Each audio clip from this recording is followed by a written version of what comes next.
Assalamualaikum warahmatullahi wabarakatuh. Bertemu kembali bersama Arif Yoha. Kali ini akan melanjutkan cerita Hati Suhita episode ke-7. Dan kali ini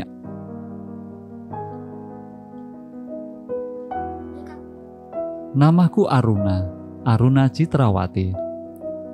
Kata Alina yang penggemar wayang, Citrawati adalah putri kerajaan Magadha yang terkenal mengamalkan kesucian Trilaksita, yakni terjaga ucapannya, tingkah lakunya, dan hatinya.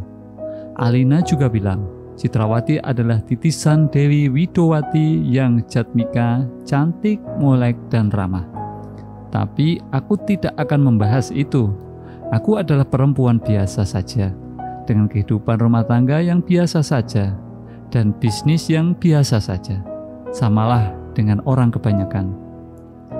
Keberuntunganku adalah aku lahir dari keluarga yang hangat, boleh memilih jodohku sendiri dan menentukan sendiri bisnis apa yang akan ku kembangkan. Tidak seperti Alina Suhita.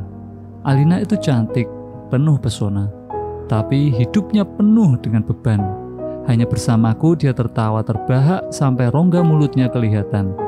Hanya bersamaku dia berani bersendawa. Hanya bersamaku sendoknya berdenting saat makan.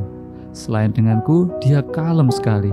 Aku sendiri tidak tahu kalemnya itu nitis dari siapa. Aku kenal Alina karena dia temanku sekawal. Sebenarnya sih kami seumuran. Aku terlambat mondok karena butuh bertahun-tahun untuk berpikir. Bisa tidak ya aku tinggal di pesantren jauh terbelakang. Aku juga tidak yakin bisa menjalani kegiatan pesantren yang seabrek-abrek. Maka aku bilang sama ibuku, datangkan saja guru diniyah ke rumah. Aku mau saja walaupun jadwal lesku sudah padat. Aku mau digembleng dengan pelajaran persis seperti yang usah mondok. Tapi ayahku yang alumni pesantren malah ceramah panjang lebar. Dia bilang meski dia membayar 100 guru diniyah untuk datang ke rumah, aku harus mondok, sebab di sanalah aku akan belajar ilmu hidup. Kata ayahku, ilmu hidup di pesantren tidak akan kudapat di sekolah manapun. Masku yang barep malah nambah. Aku harus dimasukkan pesantren yang tua dan besar, sebab pesantren-pesantren besar jaringan alumninya kuat dan ini akan sangat berharga di kehidupan kami kelak. Waktu itu aku mengajukan syarat, aku mau mondok asal Mbak Siti pembantuku ku bawa. Hehe, kalau aku tidak salah ingat 10 hari Mbak Siti ikut mondok. Abah Yai memperbolehkan, sebab beliau termasuk akrab dengan ayahku yang juga seorang donatur. Kata Abah Yai, aku butuh penyesuaian. Setelah aku dapat teman baru, dialah Alina Suhita. Dia cantik, baik, kalem, dan pintar. Kami seperti dui tunggal. Aku menyukai sifat kalemnya, dia menyukai keceriaanku. Kami runtang-runtung berdua. Kalau Kiai Hanan ke pondok bersama Bu Nyai dan mengajak Alina keluar untuk dibelikan ini itu, aku pasti ikut dan menyaksikan sendiri betapa beruntungnya seorang Alina. Calon mertuanya kiai besar, kaya raya, calon suaminya anak tunggal pula. Alina mencubitku keras sekali saat aku diajak ke rumah. Ia memakai kaos kuning. Wajahnya memang angkuh, tapi air mukanya memikat. Kulitnya putih bersih, baunya harum sekali. Bibir, mata, dan hidungnya proporsional sekali. Kalau dia tertawa, lalu matanya menyipit dan barisan giginya terlihat. Dunia serasa berhenti berputar. Ku bilang pada Alina, Lin, kalau aku yang jadi istrinya, akan kukunci dia di dalam kamar dan akan kunikmati sendiri.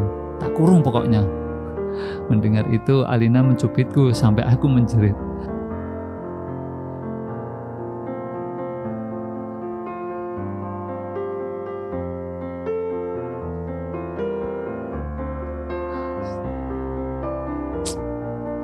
Habis bagaimana lagi? Gus Biru itu sangat menggairahkan. Dia tak ramah memang, tapi auranya memang minta ditaklukkan. Sebenarnya kurang cocok kalau sama Alina. Sama-sama jaimnya sih, Tapi ya bagaimana lagi, wong mereka sudah dijodohkan dari dulu. Setelah pertemuan itu, aku selalu terbayang, tapi ya terbayang wae saja. Enggak kangen atau bagaimana. Mungkin karena Gus Biru juga selalu menghindar. Malah entah dia punya senjata atau kesaktian apa. Setiap di dekatnya siapapun akan merasa aman. Saat Alina menghayalkan kalau kelak ingin ke Candi Suku dan Candi Ceta bersama Kang Dharma, aku tahu Alina diam-diam menikmati perhatian Kang Dharma. Yang namanya Persib.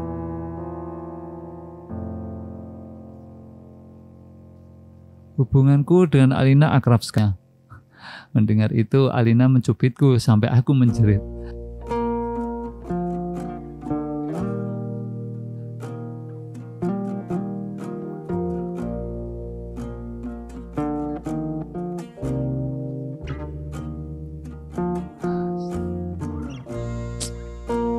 Habis bagaimana lagi, Gus Biru itu sangat menggairahkan. Dia tak ramah memang, tapi auranya memang minta ditaklukkan. Sebenarnya kurang cocok kalau sama Alina. Sama-sama jaimnya sih, tapi ya bagaimana lagi, wong mereka sudah dijodohkan dari dulu. Setelah pertemuan itu, aku selalu terbayang, tapi ya terbayang wae saja. Enggak kangen atau bagaimana. Mungkin karena Gus Biru juga selalu menghindar. Malah entah dia punya senjata atau kesaktian apa. Setiap di dekatnya siapapun akan merasa aman. Saat Alina menghayalkan kalau kelak ingin ke Candi Suku dan Candi Ceta bersama Kang Dharma, aku tahu Alina diam-diam menikmati perhatian Kang Dharma. Yang namanya Persib.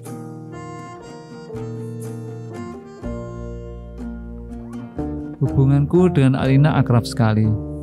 Sampai Kang Dharma menjuluki kami seperti Niken Tambangararas dan Centini.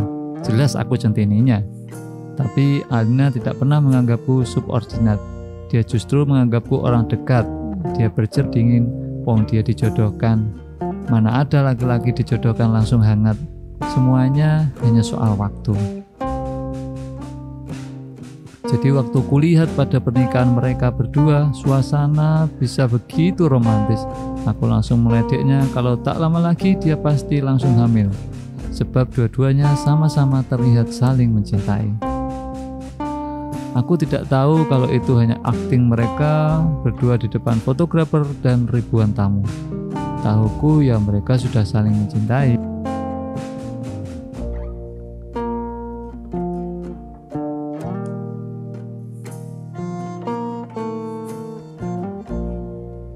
Maka aku membiarkannya dan tak menemuinya selama berbulan-bulan karena kupikir mereka berdua sedang bulan madu. Tapi pada suatu sore entah kenapa feelingku mengatakan kalau Alina sedang galau. Aku kaget saat kulihat wajahnya begitu kacau dan kubawa dia ke salon. Aneh, dia yang seperti bulan purnama setelah menikah kok seperti rembulan karinan, lentreh, pucat dan tak ada gairah. Setelah mengajaknya ke salon, aku sudah tidak ngecek lagi. Dilalah kok ya kesibukanku menumpuk, aku bahkan tak sempat lagi melukis alisku setiap keluar. Sampai suatu sore, dia menelponku dengan suara parau. Waktu itu aku sedang berburu batu rubi. Aku memang penggemar batu rubi. Bagiku rubi adalah batuan paling spesial. Konon, Marco Polo pernah menulis bahwa saking istimewanya batu rubi, Kublai Khan sampai ingin menukar sebuah kota dengan batuan ini. Kutinggalkan semua urusanku karena kudengar tangisnya begitu gawat. Lalu sore ini di serambi Masjid Tegal Sari, tangisnya pecah.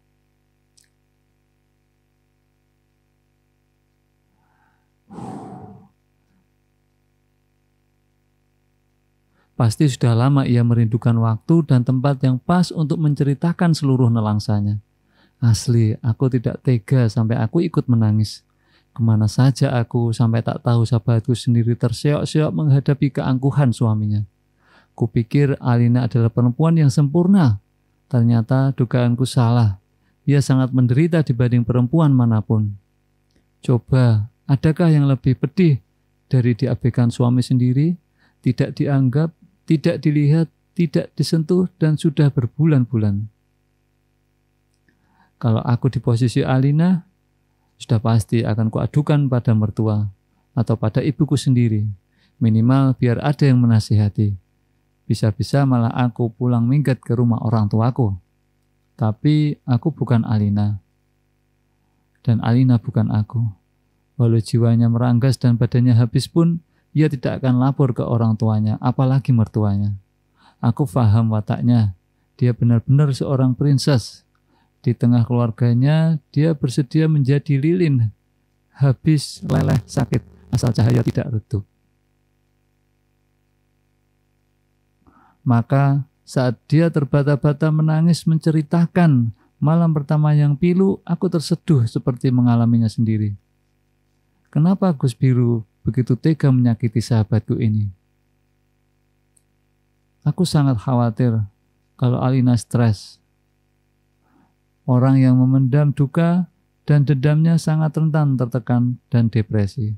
Aku takut itu terjadi. Alina yang malang, yang sejak muda sudah tertekan, kini belum temukan kebahagiaan merangkulnya. Aku minta tolong sama kamu, Run. Cari tahu yang namanya Rengganis. Bahunya naik turun mengenahan Isa. Mendengar nama Rengganis, hatiku ikut sakit. Tapi aku tidak bisa serta-merta menyalahkannya. Oh Gusti ngapunten sing kathah.